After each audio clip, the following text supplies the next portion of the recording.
You arrive at the edge of the settlement, shoulders hunched against a wind that slices down from the hills, the kind of wind that makes modern fabric jackets shriek. You're heading for the longhouse of the Viking Age Norse winter season dwelling, the place where you might think you'll find warmth and shelter, but already you're questioning that idea, because you're about to live for just one day inside a winter house built 1,000 years ago, and you'll discover how every moment is a negotiation with cold, hunger, smoke, limited light, and cramped space. First off, the structure you step into. The walls are thick, turf bricks or sod blocks, cut and layered, forming walls about 2 meters thick in many cases, with a gravel or dirt core for drainage. The roof is heavy too. Layers of turf or sod, sometimes birch bark beneath, sometimes thatch where available. The intent is insulation, but here's the catch. Insulation is only part of the story. It keeps some cold out, but it also traps dampness, smoke, and the heat you generate. So you begin by realizing you're in a building that resists the cold outside, yes, but does not by any means guarantee comfort. You step across a threshold of smooth stones laid as a foundation. The floor underfoot is beaten earth, sometimes with stone slabs near the entrance, and your boots crunch dust and grit. Straight away you notice the low ceiling beams, the dim light. There are no large windows. In many cases, a hole above the hearth is the only thing letting smoke out and daylight in. You take a deep breath. The smell of damp turf, wood, and the tang of smoke that has nowhere clean to go. Inside you see the heart of the house, a pit hearth at the center of the main hall. Flames flicker. The room is long and rectangular. On either side of the hall run benches, or beck, which double as seats, work surfaces, sleeping platforms. At one end you notice a partition where animals may be brought in some cases. Keeping livestock close was a survival tactic. Their body heat, the proximity for milking, the convenience of caring for beasts during the winter. You settle down by the hearth. At first it feels warm. The fire roars, heat radiates from the pit, but soon you realize you're sharing that hearth with half a dozen or more people, perhaps a full family and servants or slaves, and you're breathing smoke. Even with the roof hole, the smoke accumulates. You cough a little, your eyes water. That nice fire quickly becomes a burden, not just a boon. Because rich as the insulation is, the house is still very exposed to the elements. Snow drifts outside, wind buffets the walls. The turf may slow that down, but it doesn't stop it. As night falls, you realize the lack of modern conveniences. No central heating beyond the hearth, no thermal breaks, no double glazing. If the hearth dies, so does comfort. And the hearth must stay lit. You're waking up every hour to keep coals burning or to add more wood. You begin to feel fatigue, partly physical, partly mental. Can I keep this up for a full winter? For a single night, I'm already struggling. Then there's food. You're invited to share a meal of root vegetables, salted fish or meat that was smoked or dried months ago, maybe a stew heavy with barley, legumes, and lingering meat scraps. Because fresh vegetables are gone, winter means scarcity, and you're living off stores and preservation. A diet is coarse, hearty, sufficient, but not luxurious. You realize your body is burning more calories than usual. The cold saps energy, and you must eat often just to maintain warmth. You glance at your clothing. You're in layers of wool and animal skins, yes, but even so you feel cool patches at your feet, near your hands, at the edges of the benches, because the warmest air rises and sits near the hearth. Near the walls and floor, it's another matter.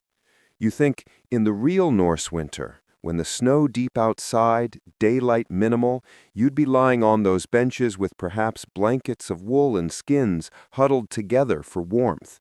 But right now you're aware of how easy it is to feel draft, dampness creeping in.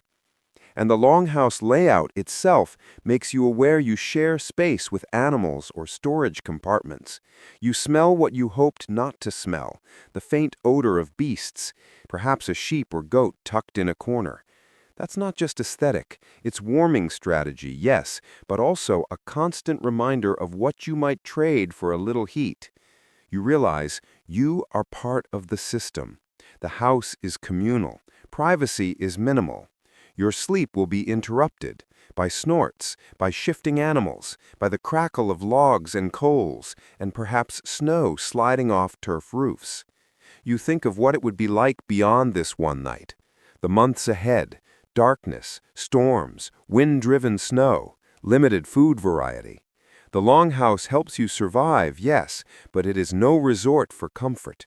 It is effort.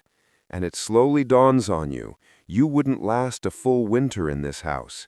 Not just because of the cold, but because the accumulation of small disadvantages, smoke, damp, narrow space, noisy animals, limited food variety, constant vigilance. And you inhabit that house now, for one weary but instructive night. Morning arrives, but it's not sunrise bright the way you imagine. The light is pale, filtered through turf and wood, the day short, cold.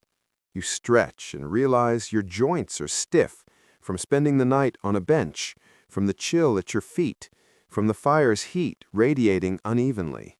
You rise, shake off stiffness, and step outside into fresh air.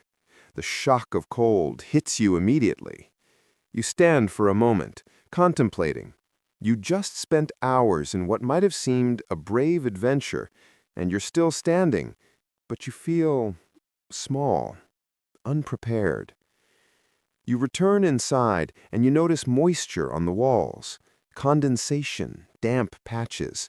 The turf, the earth, the body heat, the smoke all produce humidity. Over time, mold, rot, mildew lurk. In a long winter lasting months, if everything isn't kept meticulously, ventilation, clearing smoke, repairing turf blocks, the house becomes a battle with decay as much as with cold. You realize the inhabitants had to keep busy not only with chores, but with maintenance of their home, while also facing the elements. You take your breakfast, maybe some porridge thick with skimmed milk, maybe bread, dense and coarse, perhaps salted fish. You think back to the labor of the previous year, harvesting, smoking, curing, storing. You think the Viking winter house survivors didn't just sit around. They kept busy with spinning wool, making clothes, mending, tool repair, caring for animals, keeping fires going. Now you face one of those tasks. You're asked to check the roof and remove a patch of turf that has shifted, exposing the underlying birch bark to wind and snow. You climb a ladder or lean against the slope, your fingers numb, the wind gusting. A small detail, but left unchecked, the house will leak, snow will creep in, and warmth will be lost faster. You think this is why you wouldn't last a full winter. The attention to detail, the physical cold. Outside, you glimpse drifts building up against the north wall. The house's orientation matters. The Vikings understood wind direction, snow load, insulation needs, but still, nature is relentless. You imagine the midwinter nights, little daylight, howling wind, ice forming on water buckets, the animals restless, the cold creeping in under the door. Inside your longhouse tonight, you will feel safe, by comparison. But if you were there during the deep freeze of January, you'd be fighting for every degree of comfort. You sit by the hearth again tonight, the fire lit low, the benches full of people. Smoke clings. You realize your eyes feel gritty, your throat scratchy. You drink a bowl of warm broth slowly, as much for psychological warmth as for physical. You stretch your legs along the bench and attempt to rest. But sleep is intermittent. Noises, cracks, shifts in temperature as the fire fluctuates. You remind yourself Each hour you need to maintain the fire. If you doze too long, you'll wake up to a colder room and must tend the hearth. The longhouse does not pamper you, it demands your participation. And you think of the alternative, a modern heated house, insulation, central heating, good food, long days. Suddenly that seems like a luxury you never appreciated.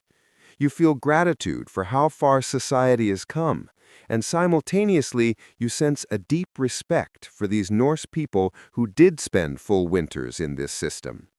They accepted the discomfort, the constant work, the vigilance. And you ask yourself, am I up to that? Because after one single night, you're done. Finally, as you prepare to leave, you stand in the doorway one last time, gaze out at the snow-covered ground, the distant hills, the darkening sky. The house behind you is simple, communal, efficient, but harsh. You are warm now, but you realize how thin the margin is between relative warmth and cold misery. How an errant wind, a failed hearth, a leaky roof, a day of poor food or low wood supplies could tip you. And you quietly conclude, if you were dropped into a true -20°C Viking winter on the open North Atlantic coast in just such a winter house, you wouldn't last a day. Because you're not only fighting the elements, you're fighting every structural and social compromise that a 1,000-year-old house carries. So, you walk away, boots crunching snow, thinking how glad you are this was an exercise in history, and how glad you are it's over. Because you now know, surviving a Viking winter house isn't about bravery as much as endurance. And you sadly admit you'd fail.